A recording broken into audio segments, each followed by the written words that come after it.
सगळ्यांना नमो बुद्धाय. तर सगळ्यांना माहिती आहे की आता 29 जुलैपासून वर्षवास चालू होणार आहेत. सगळ्यांनाच माहिती आहे. आणि वर्षवास हे आषाढ पौर्णिमा ते अश्विन पौर्णिमा या 3 महिन्यात चालू असतात.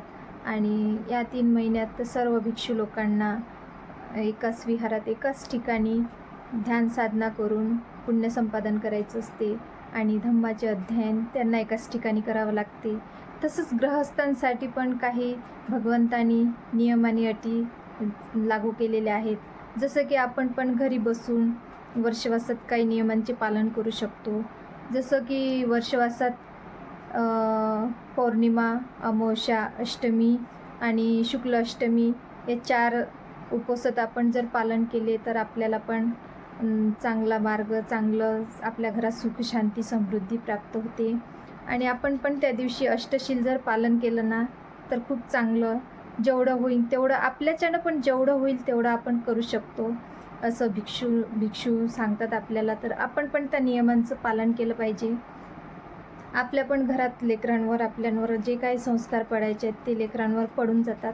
लेकरांना पण सगळेच जण वाचत असतील, मी पण वाचते. बुद्ध आणि त्यांचा धम्म या ग्रंथाचं मी चालू करते हा ग्रंथ. आणि 3 महिने जसा टाईम भेटला तसं मी पण वाचते. वाचायलाच पाहिजे. आपण जर वाचलं तर आपले लेकरं पण पाहतात की आपले आईवडील करतात तर आपण पण करायला पाहिजेत. आपण पण ह्या छोट्या छोट्या गोष्टी केल्या पाहिजेत. जेवढं आपल्याच्यानं होईल तेवढं आपण पण वर्षवातील एक महत्त्वाचा आणि पारंपरिक उपक्रम आहे. वर्षवास म्हणजे वर्ष म्हणजे पाऊस आणि वास म्हणजे एकाच ठिकाणी राहणे. तर हे भिक्षू लोकांसाठी त्यांना वर्षवास लागले की एकाच ठिकाणी उपसंपदा 3 महिने घ्यावी लागते आणि तिथंच थांबावं लागते. त्यांना पण कुठं जाता येत नाही. खूप मोठं अध्ययन असते हे त्यांच्यासाठी. आणि त्यांच्यासाठी असते तर मग आपण गृहस्थांसाठी पण असते. आपण पण थोडंफार कार्य केलं पाहिजेत. धम्माविषयी आपण पण आपल्या मनात जागरूकता निर्माण केली पाहिजे. हा काळ सामान्य उपासकांसाठी आणि गृहस्थांसाठी एक उत्तम संधी असते. जसं की दररोज विहारात जाणे, धम्म समजून घेणे, शील आचरण करणे, काही बुद्धांचे जे तत्त्व आहेत, बुद्ध धम्माचे जे तत्त्व आहेत ते आचरणात आणि त्यांचं आचरण करणे, ह्या सर्व गोष्टी आपल्याला पण वर्षवासात विपश्यना, शील पाळणे आणि उपवास व्रताचं पालन करणे, ह्या सर्व गोष्टी आपण पण करू शकतो. आपल्या गृहस्थांसाठी पण भगवान बुद्धांनी हा मार्ग दाखवलेला आहे. आणि या मार्गावर चालणे म्हणजे खरंच खूप चांगलं होते.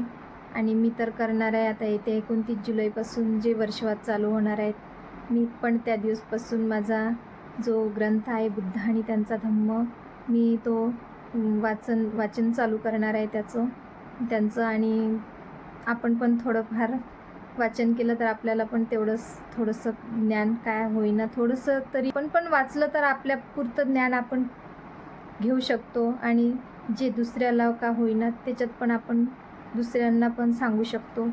तसं चालू द्या. आणि वर्षवास जे आहेत त्याच्यामध्ये तुमच्याच्यानं जेवढं का होईना तेवढं तुम्ही पालन करा.